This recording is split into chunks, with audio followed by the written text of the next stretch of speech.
En primer lugar, muchas gracias. Hace 8 años que estuve aquí en los viernes de San Diego. Estuvimos hablando del terrorismo yihadista. El título de aquella conferencia viene muy a cuento de lo que íbamos a hablar.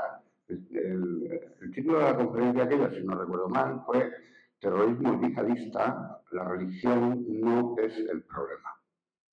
Y dimos algunos argumentos, traté de dar algunos argumentos para explicar por qué el hecho religioso en sí mismo, es decir, la fe, como diría un musulmán, el din, la fe, no es la causa de la conducta cruel y abyecta de unos sujetos que no son ni más ni menos que terroristas. Por dejar claro eso, hemos de pensar que en el mundo pues, habrá como 1.600, 1.700 millones de musulmanes aproximadamente, y evidentemente 1.600 millones de terroristas. El 99% de las víctimas del terrorismo yihadista son musulmanes. Por eso debemos de tener una mirada sensata, serena, y es verdad que en una barra de bar se puede decir ante un ataque terrorista hay que tirar una bomba y acabar con todos, pero yo siempre pregunto, ¿dónde tiramos la bomba? ¿Qué barrio es el donde están todos los terroristas? Es imposible. Por lo tanto, debemos de echarle a lo complejo una mirada compleja y responder con inteligencia. Pero hoy vamos a hablar de algo que os puedo decir que es más difícil, es una cuestión muchísimo más complicada que el propio terrorismo yihadista en sí, porque es un fenómeno, lo otro que se puede explicar con bastante más facilidad. Lo de Oriente Medio, el conflicto de Israel y Palestina, es un conflicto eterno, es el título, es un conflicto eterno, es la pregunta que nos hacemos hoy, ¿no? en esta actividad de los viernes de San Diego. Y podemos decir que sí, en realidad es un conflicto eterno, es un conflicto que se hunde en la historia incluso más antigua. Anne me decía, habrá que ubicar en el tiempo, en la historia, digo, Anne, esto es complicado, porque me voy a poner de pie, si veis que me siento porque tuve un pequeño marichalazo, como decía Joaquín Sabina, un pequeño ictus, y a veces necesito el bastón. Bien. Aquí veis que he puesto aquí una serie de años y como no me cabían más, pues no he podido seguir poniendo más. Pero sí que los sirven de referencia. Palestina como tal no ha tenido nunca una forma de Estado. Nunca. Palestina se conoce como Palestina, como un sitio concreto.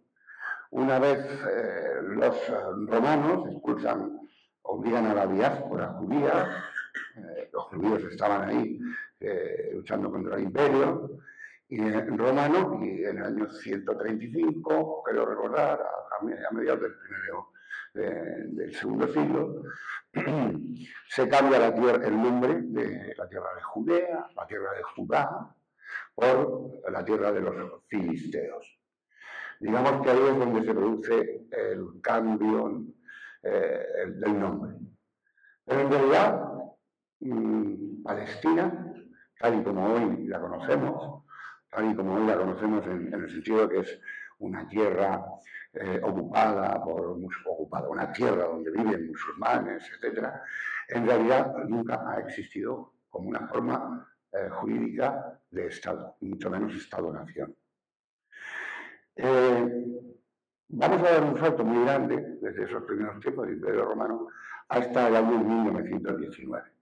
Lo que ocurre en 1919 es que cae el Imperio Otomano y esta parte, lo que llamamos Palestina, cae bajo la administración británica. Hay que tener en cuenta que en aquella época las potencias, lo que hoy llamamos las potencias, no era Estados Unidos, eran Francia y era Inglaterra. Y muchos de estos problemas que todavía ahí continúan, ahí de fondo, es consecuencia de que en el año 1914 se firmó un tratado secreto, hoy ya no es secreto evidentemente, el denominado Tratado Sykes-Picot. ¿Y eso qué conllevó? Pues conllevó que las dos potencias crearon países nuevos. Si os fijáis, por ejemplo, consecuencia también de aquel tratado, pero ya más avanzado el tiempo, pero si os fijáis, por ejemplo, en el mapa de África, cuando las potencias se lo reparten, ¿qué vemos en el mapa de África, en el mapa político de África? Línea recta, escuadra y cartabón, como si un continente, que a los jóvenes hay que decirles que África no es un país, es un continente, como si un continente como el africano, geográficamente tan complicado y antropológicamente, ya no digamos, se pudiera hacer así hoy, de un día para otro, cuando hay gente que iba con sus camellos y sus cabras y demás, iban de aquí a allí en función de las lluvias y ahora resulta que cruzaba 4 países. ¿A mí qué me dice usted? Esta es mi tierra, ¿no? Quiere decir que a veces donde hemos metido la zarpa los occidentales, no hemos dejado generalmente, o en muchos casos, no hemos dejado las cosas bien. Mirad, aprovecho para hacer un paréntesis. Nosotros lo hicimos mejor. Siempre lo hemos hecho mejor que los británicos, que los franceses. Nosotros hemos hecho en América muchas más cosas buenas que malas, por mucho que nos quieran imputar toda la leyenda negra que quieren.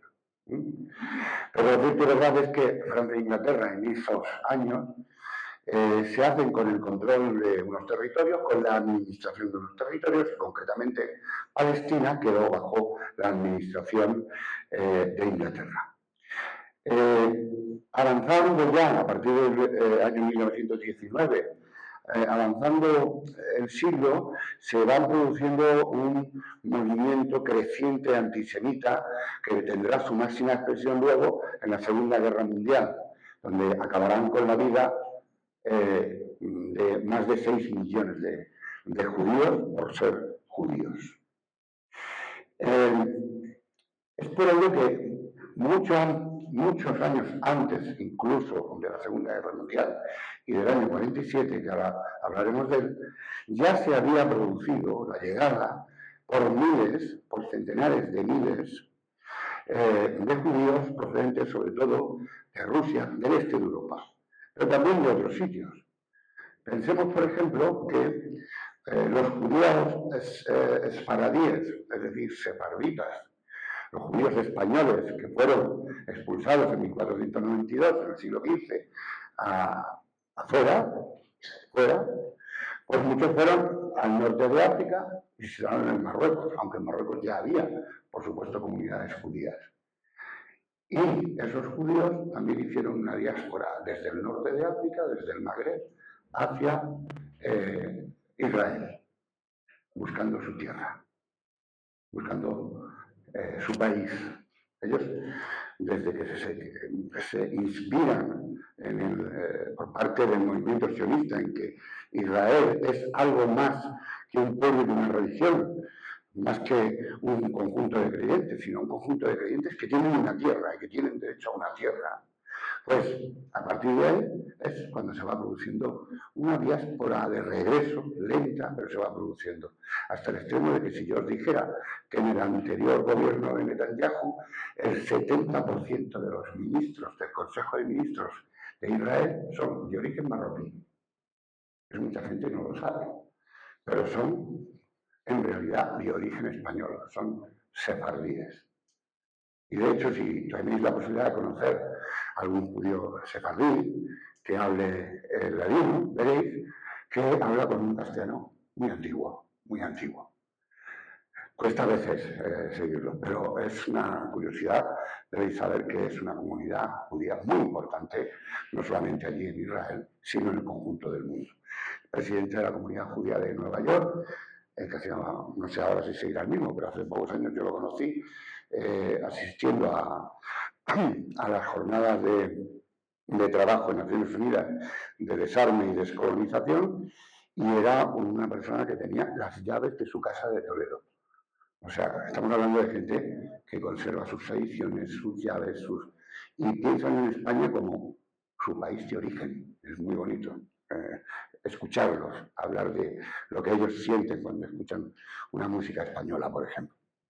Pero bueno, llegamos al 19, ya hemos dicho, cae el Imperio Otomano y esa región que llamamos Tierra Santa nosotros, o que se llama Palestina, o Israel, toda esa zona cae bajo la administración de Inglaterra. Pero llega el año 1947.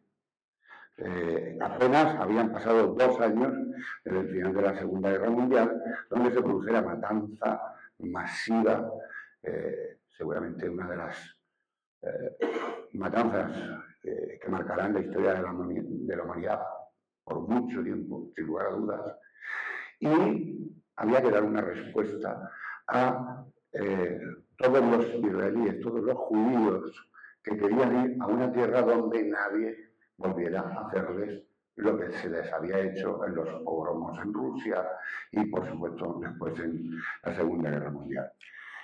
Lo que ocurre en el año 47 es que al final la Comunidad de Naciones, las Naciones Unidas, decretan la creación del Estado de Israel y del Estado palestino. En 1947, lo que Naciones Unidas crea son 2 estados, una tierra con 2 estados.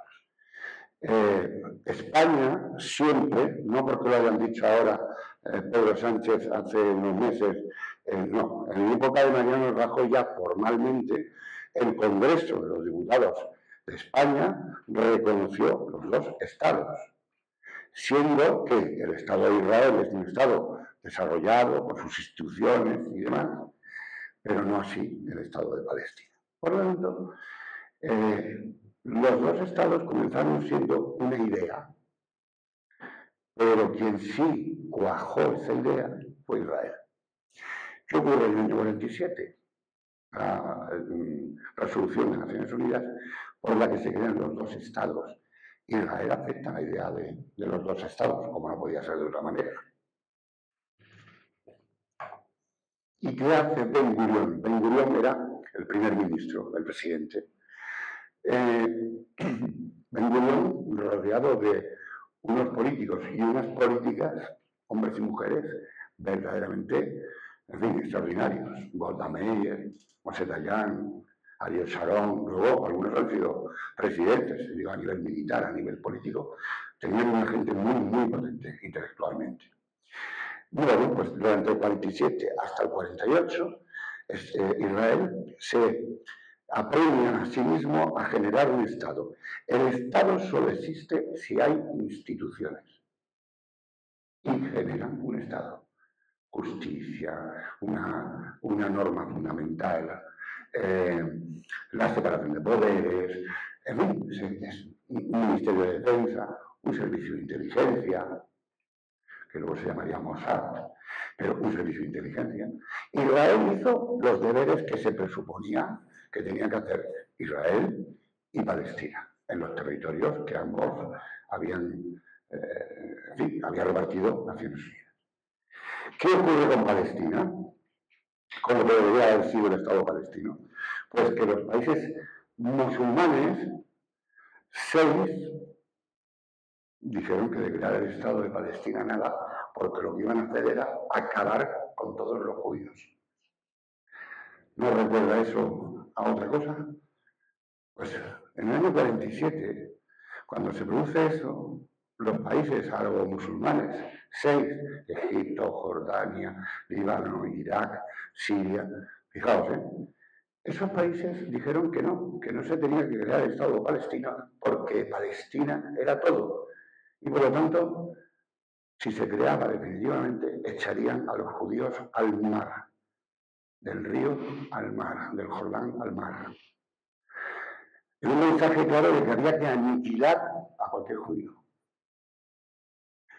Pues en el año 48, justamente al día siguiente, 24 horas después de que Ben Gurión decretara la creación del Estado de Israel y se subiera la bandera del Estado de Israel, todos lo conocéis, las 2 tiras azules y la estrella de David, pues al día siguiente todos esos países que rodean a Israel comenzaron una guerra. Ya os puedo decir que es verdad que Israel, a lo largo del 47 al 48, con gente muy inteligente, dijo, al de aquí nos van a querer echar al mar. Y entonces, una mujer muy importante, tenéis una serie, no sé en qué plataforma, Golda Meir, hay una película que se llama Golda, o una serie, Golda, os recomiendo que la veáis porque la interpretación es magnífica y está muy, muy pegada a la historia. Merece la pena ver cómo era esa mujer que fumaba como un carretero y hablaba peor que un camionero, como decían antes, ¿eh? Porque, vamos, decía los tacos más gordos del mundo. ¿Eh? Era una mujer de un carácter muy fuerte, muy potente, y una cabeza bastante bien plantada. ¿Eh? Una mujer además, en fin, de un carácter, sería nuestra Agustina Aragón, pero con más complejidad. ¿Vale? Bien, pues en el año 48 se inicia una guerra y con las armas que habían conseguido que les cedieran en algunos países y depositarlas alrededor del Mediterráneo, cerca de Haifa y cerca de la zona de Israel, lo que hacen es utilizar esos pequeños recursos militares, armamentos, sistemas de ataque, etcétera, muy poquitos, muy pocos, y se enfrentan a 6 países y le ganan la guerra en el año 48. En menos de un año le ganan la guerra. A los 6, ¿eh? A los 6 países. ¿En qué se apoyaba Israel para poder ganar una guerra como esa? Una guerra imposible. Fijaos, Egipto era una potencia en ese momento armamentística, de aviación, etc. Por supuesto, Siria, Irak, imaginaos, ¿no? Pues utilizaron la inteligencia. El jefe de gabinete, esto es un paréntesis, que hago un salto pero vuelvo a atrás enseguida, el jefe de gabinete de Isaac Rabin fue uno de los que firmaron los acuerdos, ¿recordáis? Junto con Yasser Arafat. Pues Isaac Rabin luego fue asesinado, por cierto, por un judío ultraortodoxo, por haber firmado los acuerdos con el líder de la OLP, con Yasser Arafat, ni más ni menos. Este jefe de gabinete siempre decía una cosa, y es que los israelíes no tienen petróleo, es verdad, no tienen recursos energéticos propios, más allá de lo que han sabido inventarse con el tema eólico, solar, etc. Ellos ya empezaron hace muchos años, aquí parece que estamos descubriendo ahora, pero allí empezaron hace muchísimos años, hasta el extremo de hacer que el desierto del Negev produzca, tenga campo, haya producción agrícola, un desierto. Pero bueno, lo que os decía que el petróleo de los israelíes tenía que ser su inteligencia. Su inteligencia. Y hay que reconocer que es un país que se ha entregado a eso. Os daré luego algunas curiosidades en relación con el contexto actual. En el año 57, de nuevo, otra vez, los países alrededor de Israel quieren echarlos al mar. Quieren echarlos al mar. Y en ese momento, digamos que eran estados concretos los que se esforzaban por luchar contra Israel. Pero lo cierto es que Israel todas las guerras las ha ganado. No las ha empezado Israel, la mayoría, menos lo que hicieron en Líbano en el año 82, aunque sí fue como respuesta a lo de Hezbollah, ya lo explicaremos. Pero lo cierto es que todas las guerras han sido ganadas por Israel, sin que ellos las hayan declarado. Curioso. En el año 67, 10 años después, algo que ya le sonará a todo el mundo, la guerra de los 6 días, ¿no? La famosa guerra de los 6 días. La guerra de los 6 días es la reproducción del enfrentamiento del 48. 6 países, Egipto con Nasser, Nasser dijo, yo creo que echó un dado a Naciones Unidas, se encontró con que Naciones Unidas retiró a las fuerzas de paz y tuvo que dar el paso adelante, organizar una guerra. Una guerra que además buscaba hacer desaparecer a los israelíes, pero también a los palestinos que vivían abajo de los altos del Golán. En esa guerra de 6 días, en 6 días, la aviación militar de Israel había diseñado una forma de operar verdaderamente revolucionaria. En 8 minutos eran capaces de aterrizar un avión de combate, un caza, rearmarlo, rellenarlo de combustible y despegar. Eso quiere decir que estaban bombardeando continuamente las posiciones bélicas militares de Egipto. Fueron primero a por Egipto. Era la sexta potencia, digamos, a nivel de ejército aéreo que había en el mundo. Hicieron destruir todos los aviones en los aeropuertos, derribaron los pocos que llegaron a despegar, pero además los pocos que quedaron volando luego no podían aterrizar porque les destruyeron todos los aeropuertos, todas las pistas de aterrizaje. Eso se llama inteligencia. Yo soy analista de seguridad. No estoy haciendo aquí ninguna valoración ni moral ni nada. Digo, os estoy describiendo cómo actuaron. Actuaron con inteligencia. Pero es que al mismo tiempo había que luchar contra Siria. ¿Qué pasa en Siria? Pues que en Siria, en los altos del Golán, que pertenecían a Siria, en los altos del Golán confluyen los 3 principales ríos, que son los que mandan agua dulce al mar de Samaria. Y más y menos. O sea que a todos los tienen que sonar estos nombres, ¿no? Pues habían contratado, para que veáis la puta que da la vida, habían contratado al padre de Osama Bin Laden. ¿A qué os suena Osama Bin Laden? Bueno, pues el padre de Osama Bin Laden era un ingeniero, arquitecto tremendísimo. O sea, era el ingeniero y el arquitecto de la realeza saudí, aunque él era de origen yemení.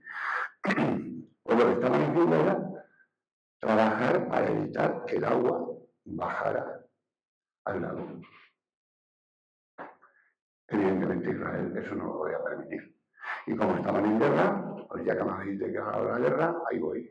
Y desde entonces se quedaron con los altos de Golán. Por eso veréis que hay un término que se utiliza mucho en las noticias y que la gente necesariamente no tiene por qué saber qué significa. Es que Israel tiene territorios ocupados, ¿cierto? Eso no lo puede mentir nadie, eso es histórico. Pero ¿cuándo han conseguido la mayor parte, no todos? Porque en Cisjordania había mucho que hablar.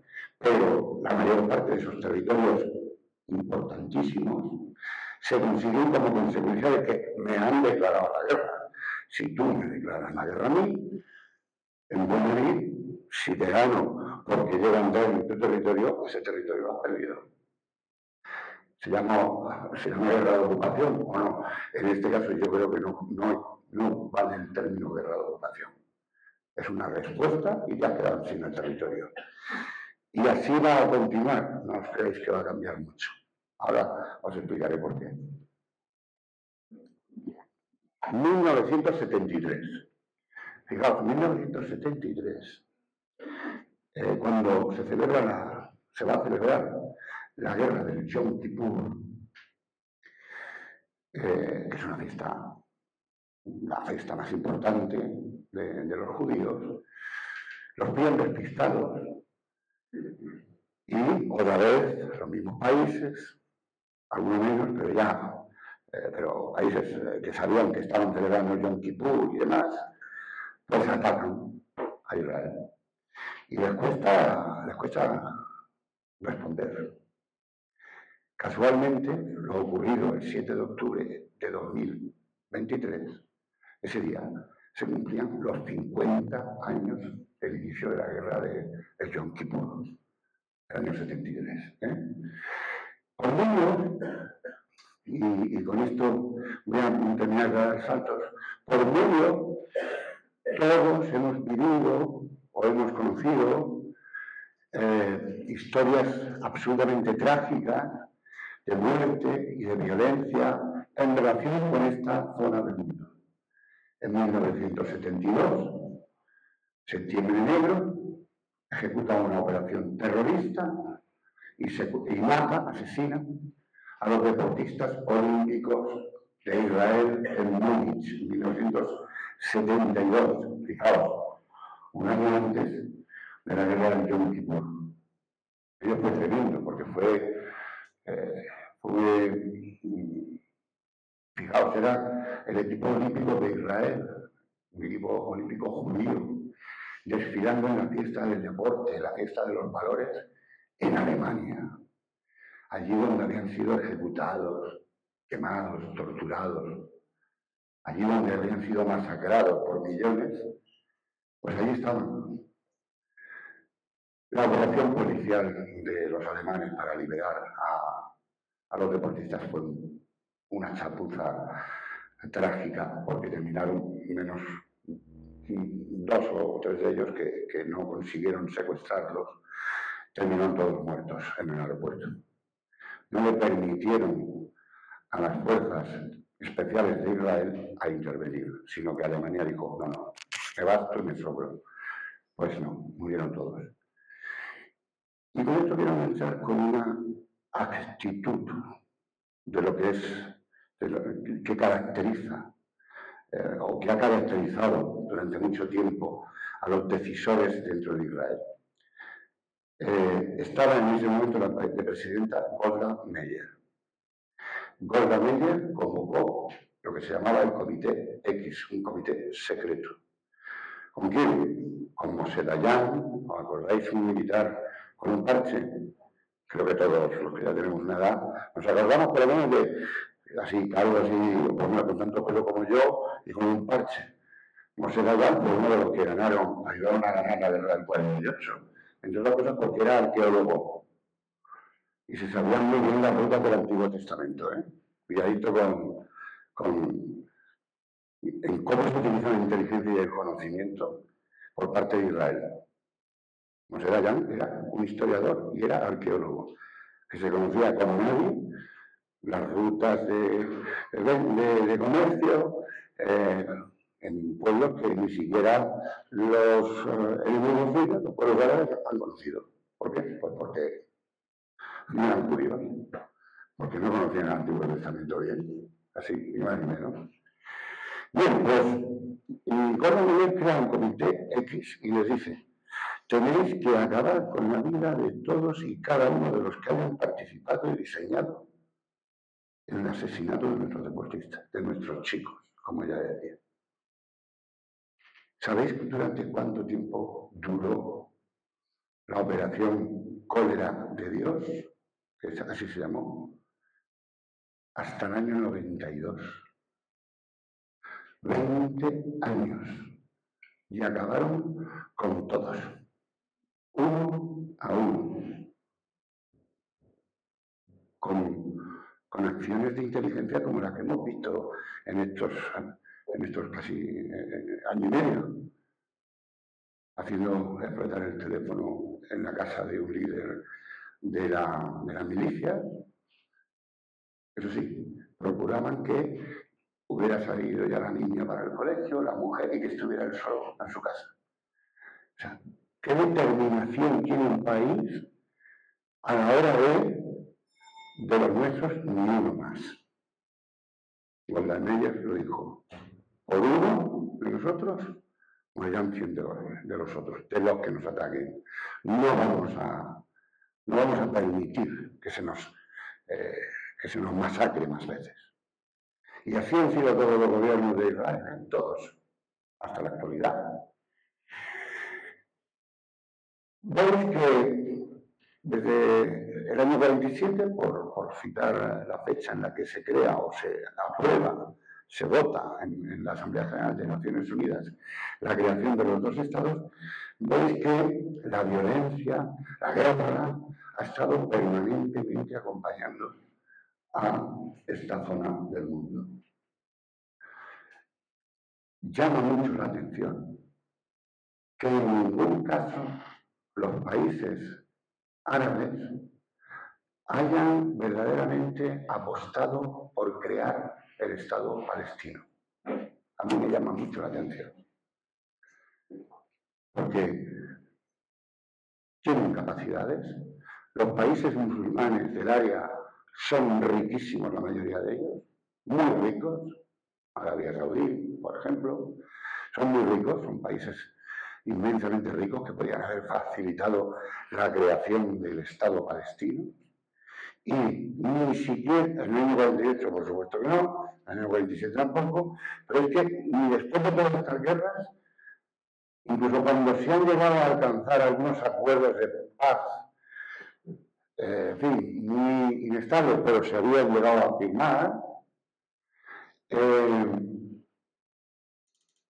costándole la vida a algunos de los que lo habían promovido, porque hemos hablado de Isaac Rabin, el que firmó, pero cuando Sadat, Anwar al-Sadat de Egipto, reconoce a Israel, ¿os acordáis lo que ocurrió, no? Se lo cargaron. En medio del desfile de las Fuerzas Armadas, se para un camión de militares, se bajan y asesinan al presidente de Egipto. ¿Por qué? Porque había traicionado. ¿Quién ejecuta ese ataque terrorista? El grupo armado de los hermanos musulmanes.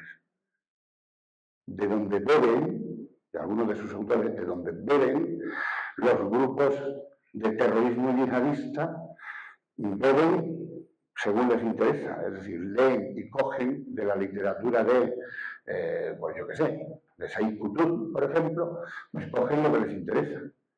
Bueno, la verdad es que Said Qutb es malo en todo, muy malo, muy malo. Fue muy malo. Bueno, pues fijaos que matan a Sadat y uno de los organizadores de los que participan en su asesinato fue luego el número 2 de Osama Bin Laden, Ayman al-Zawahiri, ¿de acuerdo? Pero me sigue llamando la atención que los países que rodean a Israel, aquellos que podrían haber ayudado, debían haber ayudado a Palestina a tener un Estado, han seguido sin ofrecerles, sin aplicarse de verdad en la generación de ese Estado. No se entiende. Hay motivos, fijaos. Nos vamos a situar ya en el contexto actual. ¿Por qué Jordania dice que no quiere recibir palestinos? Pues porque el padre del actual rey, Abdalá, Hussein, recibió a palestinos, refugiados, como consecuencia de todos estos enfrentamientos, y al cabo del año le estaban montando un golpe de Estado. Por lo tanto, el hijo de aquel rey que vivió ese, bueno, es que hubo guerra dentro de Jordania, por culpa de, pues por supuesto no quiere palestinos. Allí se han refugiado sirios, allí se han refugiado, Jordania es de una generosidad a la hora de recibir a personas que vienen de lugares de conflicto, de una generosidad verdaderamente extraordinaria, pero palestinos no quieren. Bueno, y Egipto, que tiene su frontera con Gaza, ¿por qué? ¿Por qué no quieren a los palestinos? Pues porque entre los palestinos está Hamas, Hezbollah, que son de dos ramas diferentes del Islam, pero tienen un enemigo común en Occidente, porque mucho de este terrorismo, de este yihadismo, tiene un componente más antioccidentalista que religioso. ¿De acuerdo? Pues Egipto no quiere recibir palestinos. ¿Por qué? Porque Egipto es el lugar donde se generó la yihad islámica.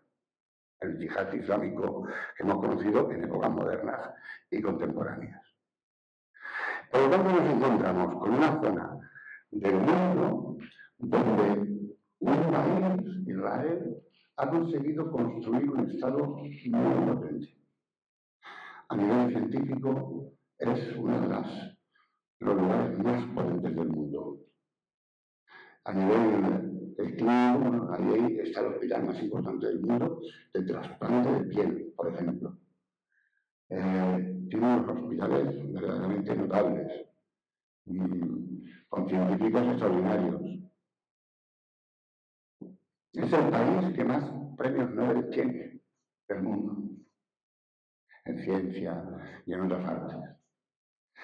Es un país que ha sabido construir un sistema de defensa basado no en el número, que también es importante, no en el número, no tanto en el número de soldados, sino en el uso de una tecnología avanzada, hasta el extremo de que muchos países de Occidente dependemos en buena medida de la capacidad tecnológica militar de Israel. Bueno, hasta escuchan las conversaciones de nuestros presidentes de gobierno, por ejemplo, el Pegasus, que es un sistema más antiguo de lo que la gente se cree, pero bueno, ahí está, ¿no? Por lo tanto, es un país donde el hecho religioso pesa menos de lo que creemos. Mucha gente piensa que Israel está conformado por un todo homogéneo, con todos los judíos, son iguales, piensan igual, actúan igual. No es así, no es así. En Israel, pues hay gente que practica, como decimos aquí, ¿es practicante o no? ¿Es ATS o es enfermero? ¿Es practicante o no? Pues hay gente que es más devota o menos devota, hay ultraortodoxos, que están en contra del Estado de Israel. Fijaos, es verdad que es un grupo muy pequeño, pero hay ultraortodoxos que están en contra del Estado de Israel, ni más ni menos. Y nos encontramos con un país donde viven el 21% son árabes, que pueden ser musulmanes, o pueden ser judíos, o pueden ser de diferentes religiones. El 21% de la población en Israel es árabe. Os cuento algo que tiene que ver con todo esto que hemos hablado hasta ahora.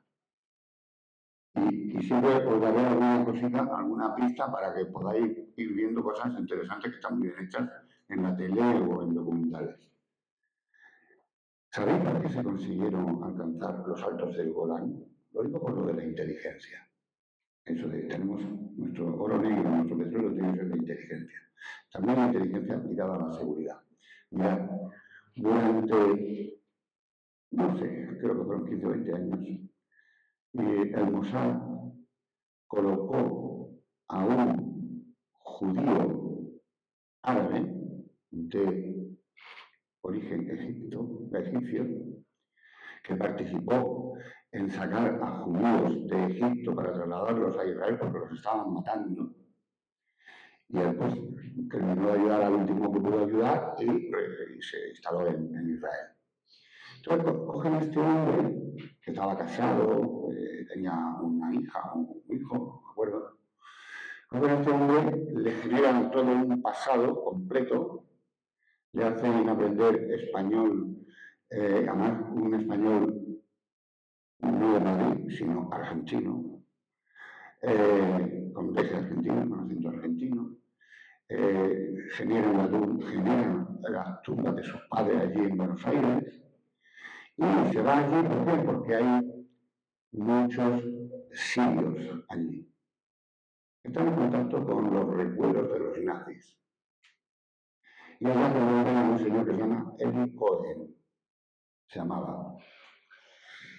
Se consigue entrometer con una habilidad absolutamente increíble, impresionante. Este quizás sea el espía más importante que se ha conocido en la historia, junto con un español.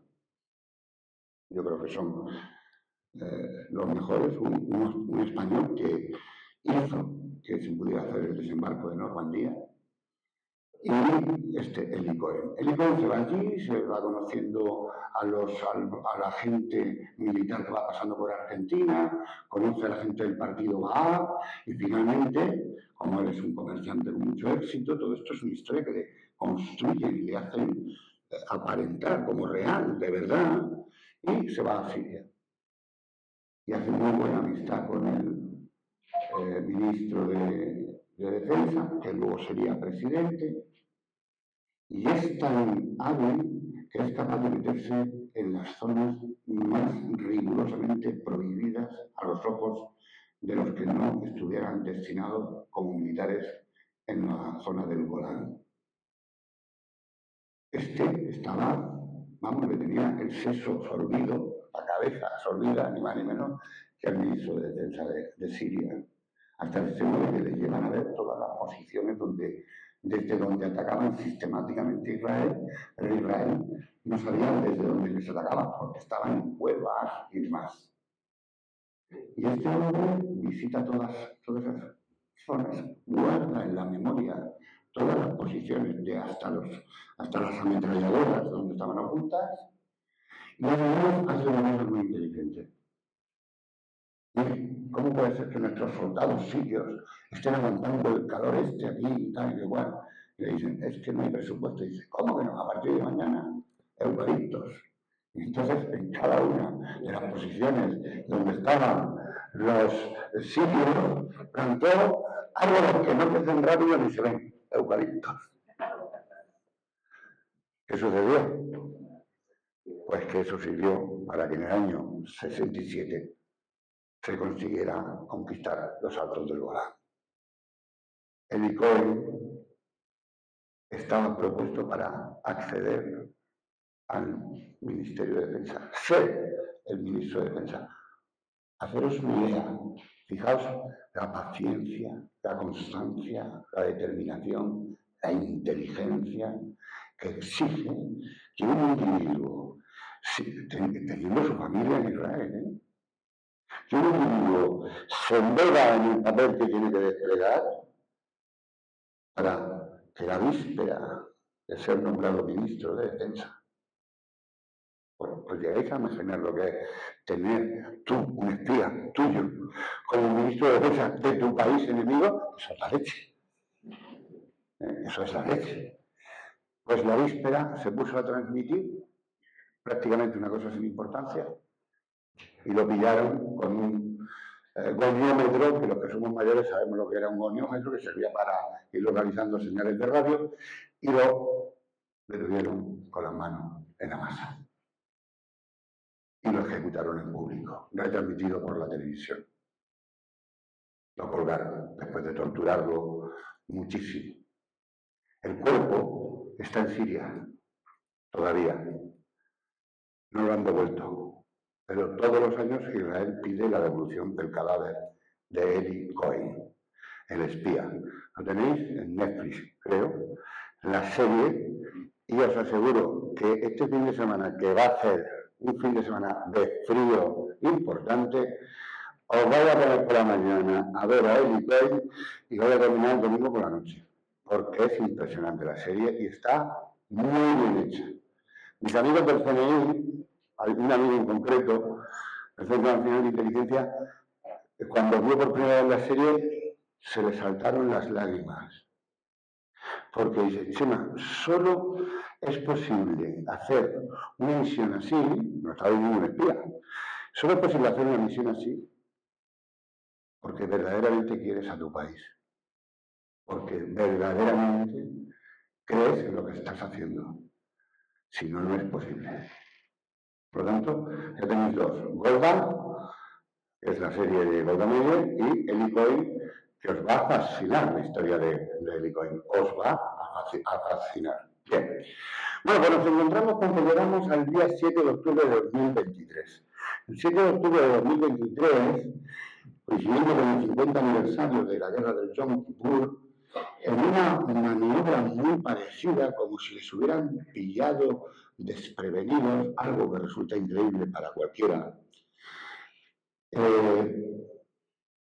se introducen dentro de la zona de los Quinchines, en la frontera con Gaza. Se introducen aproximadamente unas 4.000 personas en diferentes puntos. No eran todos milicianos, también había civiles.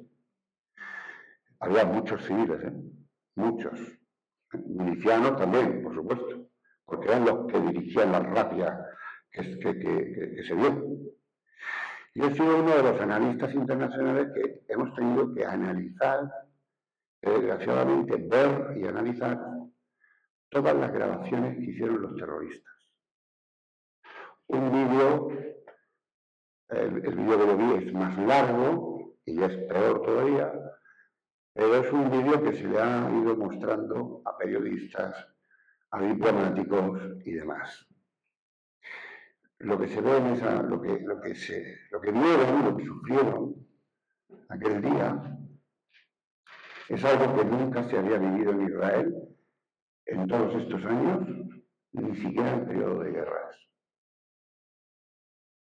El grupo terrorista jamás llamamos grupo terrorista, pero no creéis que es como la ETA. Jamás es una milicia, igual que lo es Hezbollah, pero jamás es una milicia soberanista más que yihadista. Por lo tanto, ha matado gente con coches bomba, ha matado gente con madre de Satán dentro de Jerusalén, dentro de Tel Aviv, dentro de Israel. Ha lanzado coches contra paradas de autobús de niños, han asesinado a un autobús lleno de niños que iban a un colegio. En fin, Hamás es un grupo terrorista verdaderamente, como todo, nefasto, algo inhumano. Pero singularmente lo del día 7 de octubre de 2023 fue la sucesión de acciones más parecidas a lo que hemos visto en la guerra de Siria e Irak con el Daesh, que otra cuestión. Solamente pondré 3 ejemplos que creo que con eso ya tendréis bastante para no dormir. Hay una imagen en la que se ve atados, mirándose, un chico, no tendría más de 12 años, atado junto a su padre, mirándose, vivos, y les prenden fuego a los dos, vivos. Otro vídeo absolutamente... Yo siempre he pensado que nunca he hecho costra ante el sufrimiento. Me ha tocado muchos años ver cosas de terrorismo y he visto, en fin, y siempre me sorprenden. Siempre que creo que ya no hay más crueldad, son más crueles. Hay un vientre de una madre embarazada de avanzado estado con la madre consciente y degüellan al bebé. Y meten en un microondas a un niño pequeño, a un bebé. Eso son tres cosas. ¿Os imagináis lo que sufrieron? ¿Os imagináis lo que ocurre en un país como Israel, al que le han matado 6 millones de judíos por ser judíos, al que le han matado los deportistas por ser judíos, a los que... Y aquí no estoy hablando de bueno y malo, no entréis en el mal. Que no os quieran llevar al maniqueísmo de unos son buenos y otros son malos. Pero sí os voy a decir con claridad que creo que me sitúo en el lado correcto del lector de la historia cuando pasan cosas así. Se llevaron a 250 secuestrados. Ahora están devolviendo a algunos de los que quedan, porque la mayoría están muertos, pero también tienen que entregar los cadáveres. Si no, de Gaza no va a quedar ni una piedra. Cuando hacen esa bestialidad, hay que preguntarse 2 cosas. ¿Falló la inteligencia? Sí, todos sabemos y creemos que la mejor inteligencia del mundo es la de Israel, ¿no? El Mossad, el Shin Bet y otras 3 o 4 agencias más. Fijaos, hay un grupo, una unidad de inteligencia militar, con uniformes y demás, que está compuesta exclusivamente, bueno, compuesta, dirigida tal, pero los operativos son jóvenes afectados del espectro autista, de altas capacidades. Son los que elaboran inteligencia de imágenes respecto de mapas y fotografías. ¿Sabéis lo que eso llega a suponer? Poner en valor en la defensa del Estado a gente que en otros países todavía ni siquiera se les abren las puertas a poder desplegar todas sus capacidades. Fijaos, no es Israel. Israel, a partir de ese momento, sufre una herida tremenda. 1.250 muertos en apenas 10 horas. Nosotros que hemos sufrido el terrorismo, tenemos 853 muertos por parte de ETA en 50 años. Nos parece algo abyecto. Todos los que hemos conocido de cerca el terrorismo de ETA. Yo he visto morir a un amigo en Murcia, cuando el atentado de Murcia, sabéis que hubo uno en el cuartel de Cartagena, hubo 2 en La Manga y uno en la comandancia de Murcia. La gente se olvida de que en La Manga hubo 2 atentados de ETA, en un hotel y en otro hotel. Pues en Murcia yo vi cómo volaba por los aires un policía nacional que era amigo mío. Estábamos delante. Pues ETA, con toda su crueldad y su cobardía, pegando tiros en la nuca, a lo largo de 50 años, en medio siglo, ha matado a 853. Estos individuos que llevan desde el 47 matando israelíes con metodologías terroristas, en un solo día les matan a 1.250 y se llevan a otros 250 secuestrados. Si visteis las imágenes de las chicas secuestradas, quien le iba escupiendo y pegándole palos por la calle, ¿quién era? La gente. Por lo tanto, hay un momento en que se desdibuja lo que llamamos población civil de lo que es el grupo terrorista, que además para esas acciones se quitan los uniformes, esos que llevan con la cinta verde y tal, y van vestidos de paisanos, van vestidos de civiles, con lo cual, ¿a quién le tiro? ¿A quién le disparo? El enemigo y el amigo va vestido igual. Porque esto tiene una lectura desde el punto de vista del derecho internacional. Lo digo porque vendrán conferenciantes de la semana que viene y os dirán desde su perspectiva, que yo respetaré siempre, que es un genocidio. Pero luego el derecho internacional tiene muy claro y muy delimitado lo que es el genocidio. Ya lo hablaremos. ¿Vale? Pues eso es lo que pasa el 7 de octubre de 2023. Pero es que el día 8 de octubre, desde el Líbano, empiezan a ser atacados con cohetes y con misiles desde el Líbano. Líbano no estaba atacando a Israel. Quien estaba atacando a Israel es una milicia chiita que se llama Hezbollah, es el partido de Dios, sería la traducción, que está financiada por Irán. Por Irán. Y al día siguiente, como digo, se suma a todo lo que había pasado en la frontera de Gaza, en el norte de Israel, empiezan a lanzar cohetes y misiles, y gracias a esa inteligencia que hemos mencionado del país, ellos tienen 3 niveles para defenderse de lo que le lancen por el aire. La cúpula de hierro, la onda de David y los Patriot. Es decir, tienen unas capacidades muy potentes para poder repeler los ataques. Aún así, no siempre lo consiguen. Pero es verdad que caen sobre zonas que no están habitadas. Porque muchos de los cohetes son los cohetes Qassam. Ahora os explicaré la cantidad de dinero español que está invertida en esos cohetes Qassam. Ahora os lo explicaré. Os vais a quedar muertos. Os vais a quedar muertos. Pues están lanzando misiles desde el Líbano. El Líbano está sometido a un caballo de Troya que Irán metió ya hace años, en torno a los años 80, los mete dentro de Líbano. Y que además ha corrompido ya una sociedad que es bastante corrupta, pero ha corrompido todavía mucho más el sistema para favorecer el que pueda entrar más chiitas dentro de un país donde los chiitas no son mayoría, ni muchísimo menos, y donde hay diferentes religiones. Hay cristianos, hay drusos, hay judíos, hay musulmanes, chiitas, sunitas, hay sufíes.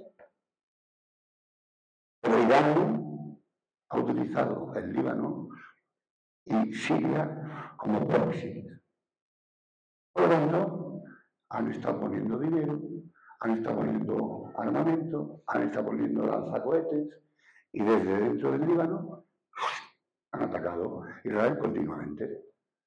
¿Qué ocurre? Pues que Israel sigue la guerra en el sur y abre el frente con Hezbollah. Pero sabiendo que quien está detrás de Hezbollah es Irán, lo hace de forma bastante, aunque no lo veamos, bastante quirúrgica. Primera cuestión, inteligencia.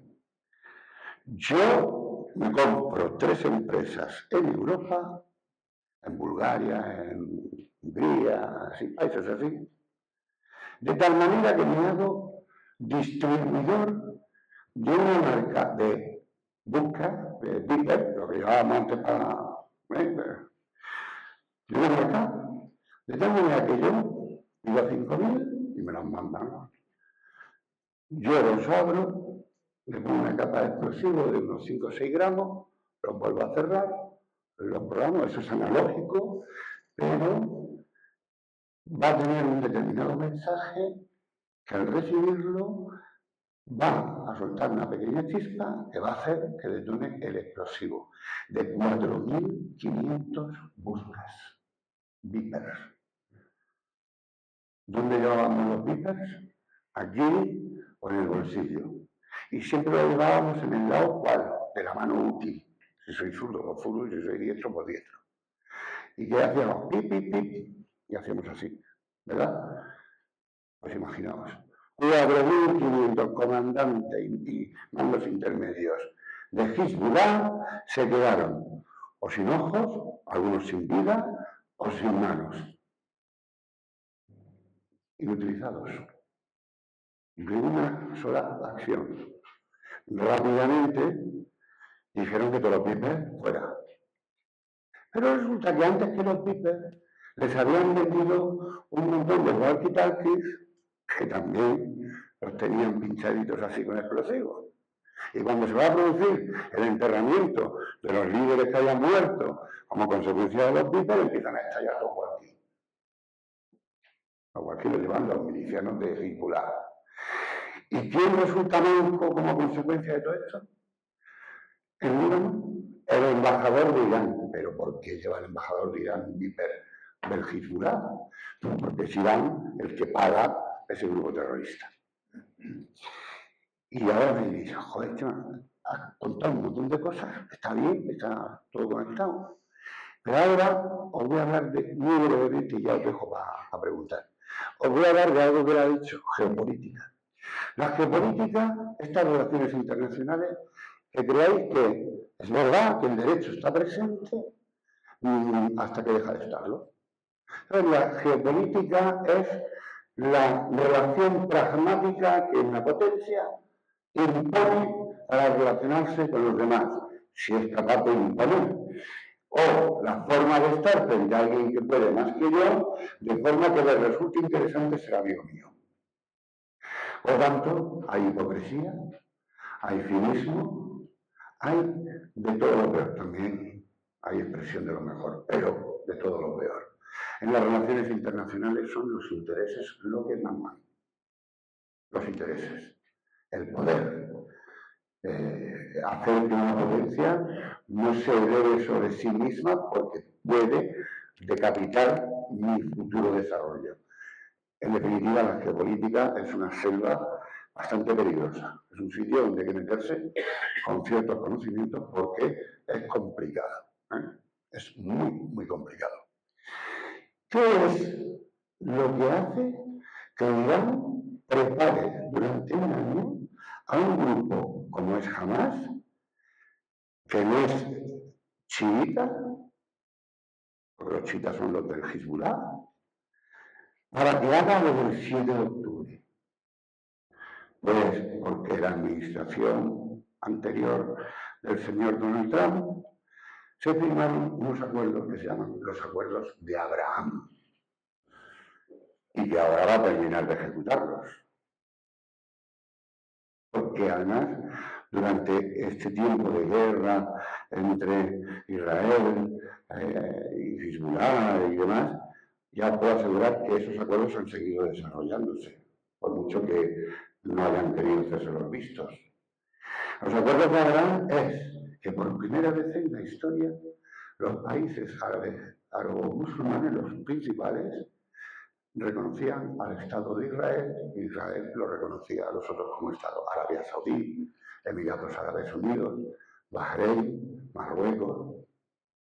Con Marruecos han seguido funcionando muy bien, porque en realidad, aunque antes no tenían oficialmente relaciones diplomáticas, siempre se han llevado muy bien. Es lo que dicen los franceses, diplomatie parallèle, ¿no? Diplomacia paralela, no sé si lo he dicho bien, perdona mi hija. Pues Marruecos en eso ha sido muy inteligente. Marruecos siempre ha sido bastante listo. La gente tendemos a pensar que Marruecos es un país. Marruecos es el primer país que reconoció la existencia de Estados Unidos. Cuando la gente dice, pero ¿por qué los norteamericanos apoyan tanto a Marruecos? Oiga, mire usted, es que el primer país, el primer rey, entonces sultán, Mohamed III, reconoce, el único que reconoce en el mundo a Estados Unidos, después de la guerra de las 13 colonias contra Inglaterra, es Marruecos. Yo he visto los facsímiles de las cartas entre Mohamed III y George Washington. Por cierto, que Mohamed III le escribía en inglés. Cuidado, a veces nos creemos que eso te iban en camello y tal. No. En Casablanca hay 6 millones de habitantes, y está el quinto centro comercial más grande del mundo. Vamos a empezar a tener una mediática alta porque son nuestros vecinos y debemos llevarnos bien con nuestros vecinos. Igualmente tenemos que estar muy atentos a lo que hagan nuestros vecinos, evidentemente. Bueno, pues lo que quería decir, Irán, al aprobarse los acuerdos de Abraham, sabe que se trata de dar fuera de la geometría geopolítica de la zona de Oriente Medio. Porque si Israel se relaciona con Arabia Saudí, con Bahrein, con Emiratos Árabes y demás, pues se quedan solos. Y además con Estados Unidos allí. Irán es un país donde en las últimas elecciones presidenciales vuelven a votar oficialmente solamente el 2% de los votantes. Datos oficiales. Eso quiere decir que es un país que tiene un desapego de su sociedad frente al régimen, un régimen absolutista completamente, un régimen muy cruel, especialmente con las mujeres, por cierto, pero que son las mujeres las que están dando la batalla allí. Porque aquí lo de ponernos, como nos pasaba cuando la ETA, ¿no? Cuando había un secuestrado nos podíamos en la y tal. Ponérselo en Bilbao era una barbaridad, si te lo ponían en alguna tía todavía era peor.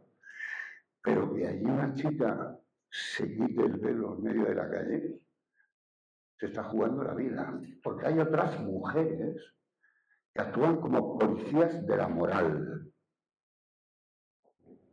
Qué sitio más complicado aquello de Oriente Medio, ¿eh?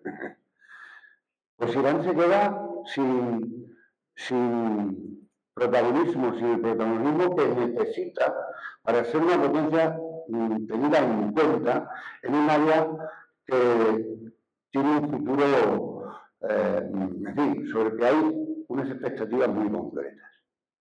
Y eso no quiere Irán que ocurra. Irán no tiene más, y además lo dicen. O sea, tenemos que destruir a Israel.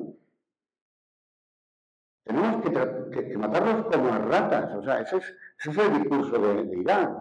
Desde la época en que nuestros amigos franceses mandaron para allá a la Ayatollah Khomeini, que residía en París, que se podía haber quedado ahí viviendo tranquilamente. Pero no, se fue para allá, montó la revolución islámica de Irán, y allí tenemos un régimen peligrosísimo. Donde van a pasar cosas en breve. Allí como van a pasar cosas en breve. La semana pasada, prácticamente todos los aviones cisterna militares de Estados Unidos que hay desplegados en el Mediterráneo, en Europa, se han ido a la zona de Qatar. Y ya os adelanto que me parece que el señor Trump tiene decidido ya cargarse todo el programa de enriquecimiento de uranio el programa nuclear de Irán. Por supuesto, con la anuencia de Israel. Pero las bombas que se necesitan tirar para llegar a la profundidad donde se encuentran esos aceleradores, pues requieren de una potencia que Israel no tiene, ese tipo de bombas. No creo yo que le costará mucho hacerlas, pero no las tiene. Por lo tanto, va a ser una acción combinada de Estados Unidos y demás. Lo veremos, ¿eh? Espero que no vaya a haber nada más, pero las cosas apuntan hacia ese terreno. ¿Y qué va a pasar en Israel ahora cuando sea firmada la tregua, entreguen los rehenes y demás? Vivos y a los muertos también. Fijaos, os digo los muertos porque en el 2005 Israel abandonó Gaza, los territorios ocupados en Gaza y Cisjordania, ¿no? Pues los abandonó. Y no los abandonó de cualquier manera. Salieron de allí todos los israelíes, todos los judíos. Se llevaron hasta los cadáveres de los cementerios. Y dijo, ahí tenéis. Ahora, no nos tiréis ni un petardo. No nos tiréis ni un petardo. Pues en vez de ponerse a hacer Gaza es una zona muy interesante, porque tiene una zona es todo costa, tiene una fachada litoral extraordinaria, incluso lo que habían llegado a hacer más o menos bonito estaba bastante bien hecho, pero en el interior, nada. La autoridad palestina fue expulsada por Hamas, se quedaron con el poder, y entonces la Unión Europea y en particular España, que habíamos pagado y observado y seguido las instalaciones de transporte de agua potable con tubos y eso tal, en todas las ciudades, pues cuando se fueron los observadores, levantaron las calles, sacaron todos esos tubos, los fueron cortando y con eso fabricaron los cohetes Qassam que han estado tirando a Israel. La mayor parte de esa infraestructura la pagó España. Por eso a veces tenemos que pensar a quién le damos la ayuda y qué hacemos para controlar que esa ayuda después sea buena, bien utilizada. Porque allí se fue el último observador europeo y a levantar las tuberías. Eso es lo que pasa, ¿de acuerdo? Por lo tanto, lo que vamos a ver en el futuro es una Gaza que está absolutamente destruida, prácticamente, yo creo que 3 de cada 5 viviendas edificios están destruidos, una población que ha terminado harta de Hamas, igual que está pasando en Líbano con los del Hezbollah, y no digo que la población de Gaza está harta de Hamas, sí, está harta de Hamas. ¿Sabéis por qué? Porque hasta el menos conocedor de lo que está pasando allí sabe perfectamente que tras lo que hicieron el 7 de octubre de 2023, lo que iba a venir era lo que ha pasado. Eso lo sabían todos. Mirad la cadena Al Jazeera y veréis cómo cuando las mujeres empiezan a criticar a Hamas y a Sinwar, que ya ha muerto también, Sinwar es ese que estaba muy herido y le tiró el palo a un dron. Sinwar era el carnicero de Gaza. El carnicero de Gaza se dedicaba a ordenar a su gente que a cualquiera que pareciera disidente se le ataba en un coche y se le arrastraba por toda la ciudad para que todo el mundo lo viera. Por lo tanto, la gente, la familia, la gente normal y corriente, no sabían nada más que de Guatemala para meterse en Guatepeor. Y nunca nadie les apoyó por parte de los países árabes con potencia como para haber construido en Gaza una magnífica zona para vivir. Haber puesto en producción algo, alguna industria. No, porque jamás dijo que no. Los ataques a los hospitales, las escuelas. Yo sé que cuesta esto admitirlo, pero la ley del derecho internacional dice que cuando un hospital, una escuela, un centro religioso y demás está siendo utilizado como escudo para lanzar ataques contra el otro actor, el otro actor, tiene la obligación de avisar de que va a atacar. Porque quien comete el crimen de guerra es el que se busca como escudo a su pueblo. Ningún militar, por eso no podemos confundir a los militares con los milicianos de Hamás. Ningún militar haría eso con su gente. Al contrario, un militar se aleja de donde están. Un militar es un oficio noble. Los terroristas no son nobles, los terroristas son terroristas. Y se visten de paisanos, se quitan los uniformes y lanzan cohetes desde hospitales, y lanzan cohetes desde escuelas. Yo estoy muy en contacto en relación con Líbano, con hermanos de la Salle y hermanos maristas que estaban en una zona hipercrítica, pero es que además parte del colegio se los había cogido el ejército, con lo cual es un objetivo, en fin, si se hubiera desplegado una guerra tal. Lo que pasa es que como era el ejército regular del Líbano, no había enfrentamiento. Israel ha estado dentro y está dentro del Líbano con permiso del Líbano. El ejército libanés no está luchando contra el ejército del Líbano, no está luchando contra Israel.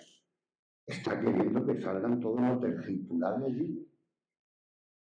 Algunos no lo sabrán, pero en los años 70, antes, 60, el Líbano era la Suiza de Oriente Medio. Una maravilla, un sitio con una historia riquísima y maravillosa. Y en todo esto, y ya termino, ¿qué papel juega la religión? Pues mira, la religión sirve como excusa. La religión sirve como excusa. Como excusa no, es peor. Se utiliza para justificar. Y con esto termino, conecto con lo de hace 8 años, que algunos seguramente estuvo. La religión, la fe, el hecho religioso en sí mismo, no es el problema. Os recuerdo lo que dije la otra vez. Hay un murciano universal que se llama Ibn Arabi, que por lo que sabemos de lo que él escribió, nació muy cerca de lo que es hoy la Plaza de la Cruz en la Catedral de Murcia, al lado de la mezquita, porque la torre era la mezquita. O sea, nació en Trapería, más o menos. ¿Vale? Él decía que, porque era musulmán, porque soy musulmán, porque creo en lo que creo, me siento judío en la sinagoga, monje en el monasterio, ídolo en la Kaaba y acera en el desierto. Ese murciánico universal está enterrado en Siria, en Damasco. Y lo siguen, porque es el gran místico sufí, lo siguen miles de personas en el mundo. Antes de la guerra iban a su tumba a visitarlo. Cientos de personas todos los días. O sea que tenemos gente nuestra por ahí muy importante en todo este mundo. La religión no es el problema. Es lo que se utiliza como excusa, es lo que se utiliza como argumentario a veces, que es terrible. Las 3 religiones de Abraham enfrentadas por intereses espurios que no tienen nada que ver con la fe. Termino. La iglesia del Santo Sepulcro, quizá una de las iglesias más importantes, ¿no?, para la devoción de todos los cristianos, que ha sido objeto de peleas, hasta matarnos los propios cristianos por el templo, donde está, por el Ebru, que se llama, donde está, ¿no?, el Santo Sepulcro, donde estuvo enterrado, se supone, así lo dice la tradición, Jesús de Nazaret, que está muy cerca del Gólgota, esa iglesia donde los cristianos nos hemos matado por ella, pero ahora convivimos pacíficamente con nuestras cosillas, la iglesia del Santo Sepulcro, protegida por la policía judía, por los judíos, por Israel,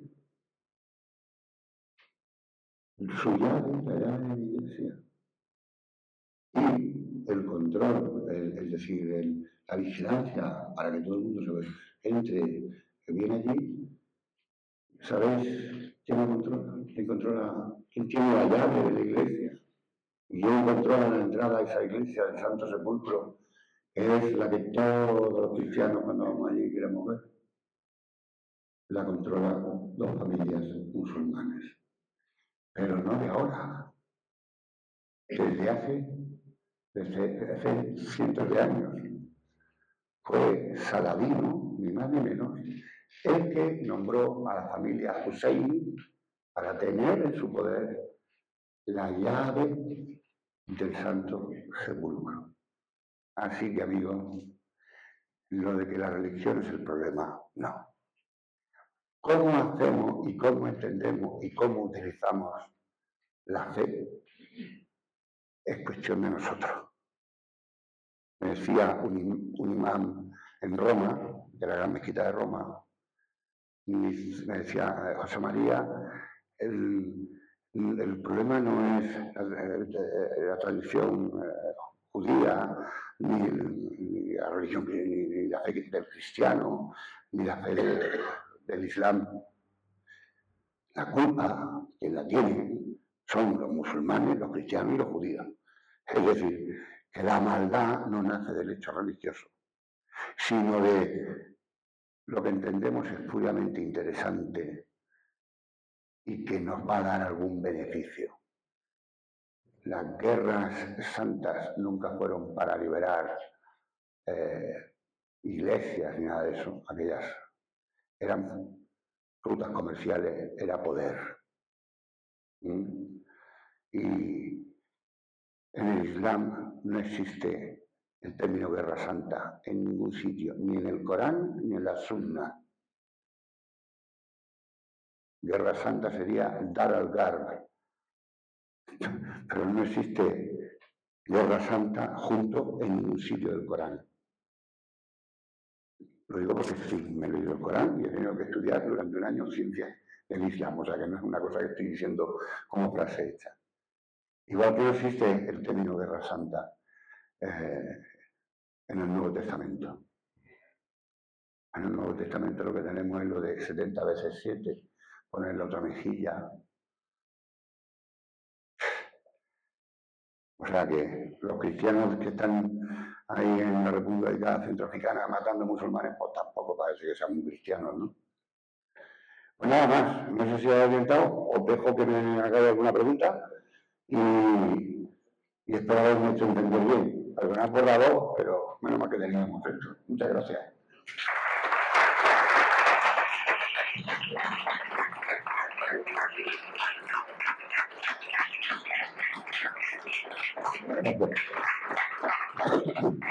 ¿Alguna pregunta? He dicho los números, ¿no? En las redes sociales o en el diario, 23.000 niños matados. Eso es israelí que mata niños, que mata mujeres, que derrumba hospitales. Por un lado, el Papa también, si no me equivoco, ha hablado de genocidio, para anunciar este genocidio. Entonces me gustaría entender. Entonces no se trata de tomar partido, pero entendemos en la historia lo que pasa. Hay que tomar partido. Hay que tomar partido. La guerra, el lenguaje de la guerra es este. El de los niños muertos, el de los civiles muertos, el de los inocentes muertos. A mí evidentemente, no tendríamos sentimientos, seríamos psicópatas integrados si al ver el sufrimiento humano en Gaza no nos conmoviera. No sé la cifra, yo la verdad es que jamás no me fío, pero me da igual, van a ser muchos. Pero es que la guerra es eso. Quiero decir, Si jamás hace una acción de guerra como esa, ¿qué puede esperar de un Estado? Jamás es un grupo terrorista, pero Israel responde como un Estado. O tiene que responder proporcionalmente. ¿Qué es responder proporcionalmente? Me meto dentro de la casa y violo mujeres y mato niños y quemo a sus padres y los torturo hasta 1250 y me llevo... No, un Estado no responde así. Un Estado responde desde la simetría, aunque el actor sea asimétrico. Israel puede haber actuado asimétricamente, tiene inteligencia para eso, sí. Pero ¿cómo respondes ante un país al que le hacen eso? Yo sí tomo partido por los inocentes, por los que hayan muerto en Gaza, pero también por los inocentes que murieron, sufrieron torturas. Vemos a las chicas que están liberando con los dedos cortados. Eso está bien. Es que rápidamente la guerra de Gaza es tan monumental, lo que se ha hecho allí, es un ataque tan contundente que nos impresiona muchísimo. Pero no nos olvidemos que eso fue como consecuencia de un acto también cruel, abyecto, en definitiva la violencia que engendra violencia. Es insoportable para la mirada del ser humano, compasivo. Es insoportable pensar que hayan podido morir 23.000 niños. Pues eso es lo que provocó los de Hamas, diciendo que defendían a esos que están muriendo ahora. Mira, no. Yo lo que sí sé es que un grupo terrorista ha sometido al pueblo que dice representar y lo ha abocado a esta desgracia. Y genocidio. El Papa no dijo que era un genocidio. Hay que revisar bien las palabras de Bergoglio, del Papa Francisco, apuntaban a esa dirección. Es decir, esto no puede convertirse en un genocidio. Es una conducta que puede ir y consolidarse como un genocidio. Francisco conviene leerlo mucho en todo aquello que ha escrito en cuanto a nuestra relación con las religiones como el Islam a nuestros hermanos en Abraham. Hay que leer a Francisco, os lo recomiendo. O tenemos, y yo insisto en esto, o tenemos una mirada clara de que la religión es la que puede ayudar, las religiones, las tres, el espíritu de Asís, ¿nos puede ayudar a resolver esto? O tendremos un problema grandísimo. Yo cuando se cometieron los ataques contra las Torres Gemelas del 2001, como yo ya llevaba investigando el terrorismo yihadista desde los años 80, finales de los 80, dije, esto nos va a acompañar, si no somos inteligentes a nivel mundial, nos va a acompañar todo el siglo XXI. Pues ya llevamos un cuarto del siglo, del siglo XXI. Y ahí están. ¿De acuerdo? Entonces, yo creo que Francisco, es que claro, según quien lee y escucha a Francisco y lo escribe, no sé yo. Yo lo que leí y oí es la conducta que puede llevarnos a un genocidio hay que frenarla. Y yo en eso estoy de acuerdo. Ahora bien, si yo tengo aquí una mujer y mi hija, pues está en Gerona. Pero si yo tuviera que elegir sí o sí a tener que ir allí, a ese lado del mundo, porque tengo que ir a vivir allí, ¿dónde me iría? ¿Dónde te irías? ¿A Gaza o a Tel Aviv? ¿Verdad? ¿Y por qué? Porque nos encontramos con algo que se llama democracia imperfecta, como todas, sobre todo si la dirigiera el Netanyahu, pero es algo con lo que podemos entendernos. Es un sitio donde no nos va a resultar extraño que hay elecciones, que hay no sé qué, que tal, se va a la universidad, se estudia, hay ciencia y buenos hospitales y tal. ¿Y por qué eso no se ha desarrollado en la parte palestina? ¿Por qué los países que tan potentes son con el petróleo y que son sus hermanos, ¿por qué no, porque no les ha interesado? Entonces, genocidio. El genocidio, con haber justamente antes de venir, he repasado el hecho de guerra, las últimas actualizaciones. El genocidio es un delito muy complicado de demostrar. Desde la Segunda Guerra Mundial solo se ha demostrado el genocidio en dos ocasiones, en una ocasión con absoluta claridad, nitidez, que fue la matanza de los Hutus contra los Tutsis, 800.000 muertos. Y eso es una dinámica genocida. Ahora bien, no es genocidio stricto sensu, con arreglo a lo que dice el derecho internacional. Y luego además tenéis que saber que ni el delito de terrorismo ni nada de esto, el delito de terrorismo no se persigue por la Corte Penal Internacional porque los países que forman parte del Consejo de Seguridad de Naciones Unidas, es decir, Estados Unidos, China, Rusia, ¿vale?, no quieren que haya un concepto a nivel internacional penal de terrorismo. ¿Por qué? Pues porque en ocasiones ellos mismos han practicado el terrorismo de Estado pues para favorecer unos determinados intereses en diferentes partes del mundo.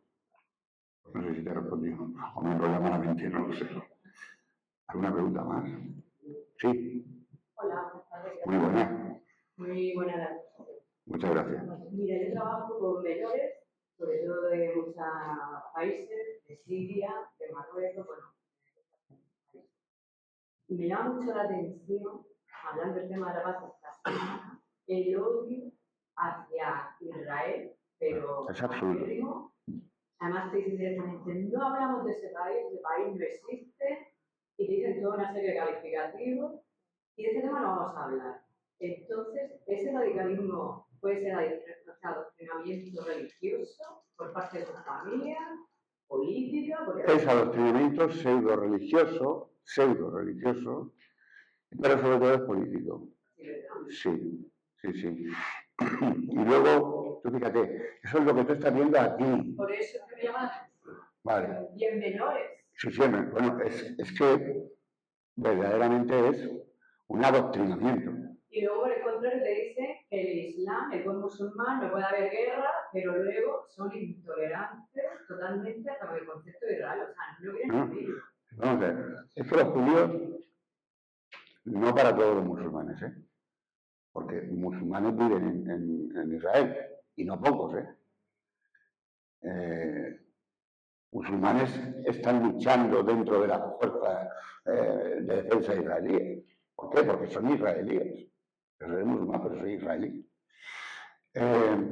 Fijaos, si el niño que tenemos aquí, que vienen por lo general de países cercanos, o como resultado de una diáspora que provoca la guerra, gente que ha sufrido la guerra, por ejemplo, que viene de Siria, donde han visto lo que el radicalismo, el terrorismo, el yihadismo, lo que les ha hecho a ellos, que les ha hecho venir aquí, y aquí son capaces de decirte que el mejor judío hay que cortarle la cabeza. Es decir, eso es algo que está impregnado y es muy complicado. Es muy difícil. Hay algunas acciones que se han hecho en algunos países de la zona y sobre todo lo han hecho precisamente congregaciones religiosas católicas, ¿no?, de unir y mantener niños de un lado, de otro y tal. Es muy difícil, es muy difícil. Pues si eso ocurre aquí, imagínate allí. La UNRWA es la Agencia de Naciones Unidas para la cuestión de Palestina. Y lo siento, pero es la verdad. El material didáctico de la UNRWA, pues no hay más que verlo. A los niños musulmanes se les dice que hay que matar, que hay que convertirse en sahid, en suicida, en mártir. Y hay que hacer acciones de martirio para matar cuanto más judíos mejor. Eso es material didáctico que se utiliza en las escuelas de la UNRWA. Porque no todas las escuelas y espacios de la UNRWA la controla un señor de Nueva York o de Europa. No, es gente de allí. Y cuando ven niños pequeños en la escuela diciendo que su mayor orgullo será convertirse en mártir, en shahid, matando muchos tal, y que dice que los judíos son como monos, es una cosa tremenda. Y ahí, que la conducta, eso no es el hecho religioso. La Sura 2, el capítulo 2 del Corán, dice: los cristianos, los judíos, los cristianos, los musulmanes, los sabeos, todos aquellos que creen en un único Dios y en el día del juicio final, están llamados a la salvación. Eso lo dice el Corán, capítulo 2, la Sura de Al-Baqara o la Sura de la Vaca. Es que esto no lo en el Corán, a hacerme caso. Si el gran problema es que muchos musulmanes, que en países pobres, por supuesto, no han ido ni a la escuela, no saben hablar árabe, no saben nada más que fonetizar el Corán, porque el Corán hay que fonetizarlo, pasarlo en árabe. Y se saben solamente el primer capítulo del Corán de memoria. Aquí yo me pego el espiche a presumir. Bismillahirrahmanirrahim. Alhamdulillahi Rabbil Alamin. Ar-Rahman Ar-Rahim. Maliki Yawmiddin. Iyyaka na'budu wa iyyaka nasta'in. Ihdina siratal mustaqim. Siratal ladzina an'amta 'alaihim ghairil maghdubi 'alaihim waladdallin. Amén. Ese es el primer capítulo del Corán. Ese se lo dicen las madres a los críos todas las noches. Esa es la Sura al-Fatiha, la Sura que abre el libro y que es el resumen, el compendio de la fe de los musulmanes. Y es la que rezan al menos 5 veces al día. Y empiezan diciendo: en el nombre de Dios, en el nombre de Allah. Bismillah, al-Rahman al-Rahim, el más benévolo, el más misericordioso, el más compasivo. 5 veces al día, o sea, imagínate, como mínimo 5 veces al día. ¿Tú crees que el Dios de una religión que dice que es el más compasivo y el más misericordioso, de verdad puede decirle que a un hermano judío hay que tratarlo así? Y me creo más a Inarabí cuando dice que él, porque es musulmán, es capaz de sentirse judío en la sinagoga o monje en el monasterio. Es muy complicado. Pues tú tienes que ser, estamos en donde estamos, tú tienes que ser ahí el instrumento de... Así que acuérdate de Francisco así: Señor, hazme instrumento de tu paz, de donde haya odio ponga yo amor. Tú antes de empezar por la mañana, acuérdate del poderello de Francisco de Asís y verás cómo te irá bien, porque es verdad. Tú ahí tienes que ser instrumento de paz. Tendrás que hacerlo con mucha inteligencia, con mucha pedagogía, vas a tener que recurrir a tal. Mira a ver qué dicen creer los musulmanes al respecto, cógete el Corán y mira lo que dice. Tampoco se lo presentes así porque no se lo van a creer, porque ellos no saben nada, o sea, no saben leer. Y ya exigirle hermenéutica, un exégesis a gente así, ya te digo yo que no, pero te enfrentas a un reto extraordinario. Así que por esta mujer hay que rezar y que sea instrumento de la paz. ¿De acuerdo? Sí, mira, a ver. Una más. Esta es la última, ¿eh?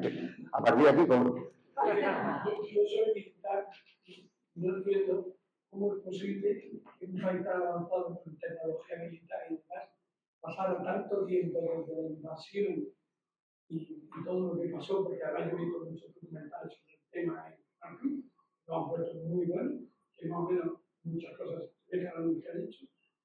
¿Y cómo es posible que tardara tantísimo en reaccionar a Israel a ese ataque? ¿Habría alguna historia por parte de Israel. A mí no me gusta la teoría de las conspiraciones, pero, claro, no, la pregunta es tiene su unidad. Te lo voy a decir.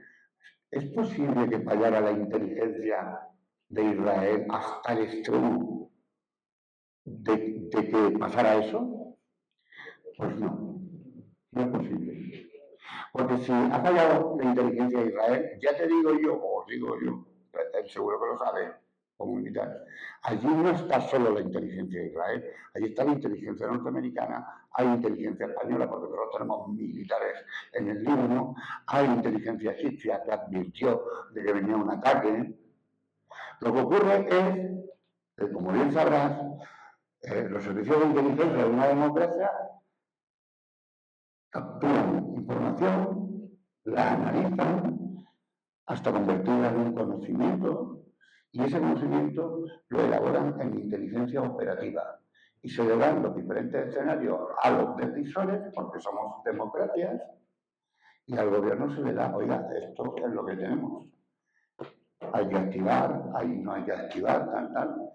Y entonces el decisor es el que dice si hay que activarse, si hay que ponerse en pie de guerra o no.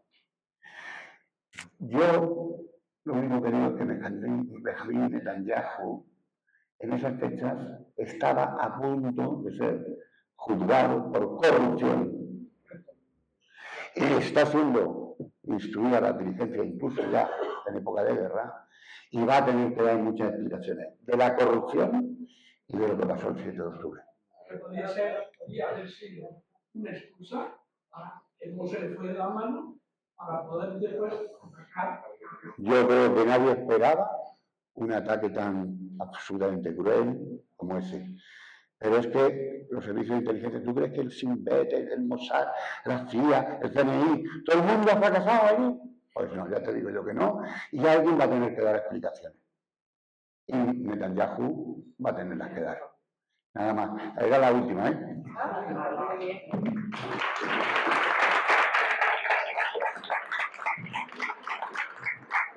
Bueno, pedido que tanto la parte de la parte práctica, más de la mitad del trabajo que hacemos en la parroquia son con niños musulmanes, porque nosotros tenemos dos piernas, la parroquia y el centro social.